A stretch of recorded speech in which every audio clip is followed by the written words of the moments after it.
Vojvođanski sekretarijat za obrazovanje prekršio je Ustav jer je centralizovanu školsku bazu podataka uređivao suprotno Zakonu o zaštiti podataka o ličnosti.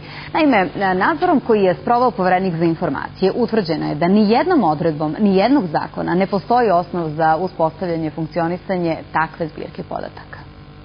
Nije retkost da roditelji idu krišom u školu kako bi kontrolisali svoju decu. Novost je da će dnevnik uskoro moći da se kontroliše od kuće. Uspostavljanjem centralizovane školske baze podataka roditelji će SMS porukama dobiti željene informacije o uspehu njihove dece u školi. Sve bi bilo opravdano da Pokrajinski sekretarijat za obrazovanje nije išao ispred vremena i podatke od nacionalnog značaja stavio pod kontrolu privatne firme. Naše mišljenje da za to nije obezbedio odgovarajući pravni osnov, odnosno adekvatnu pokrajinsku skupštinsku odluku u kojoj bi sve bilo detaljno uređeno.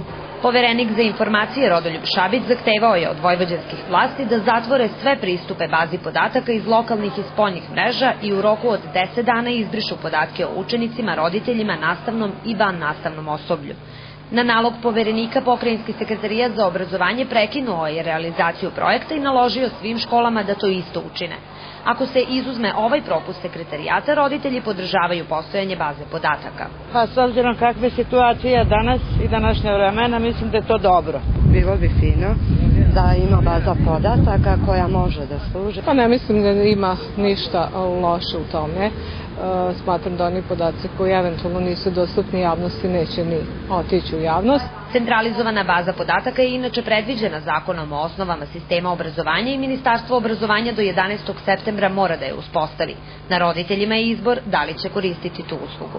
Za Prvu televiziju Biljana Gavrić, Nina Medija.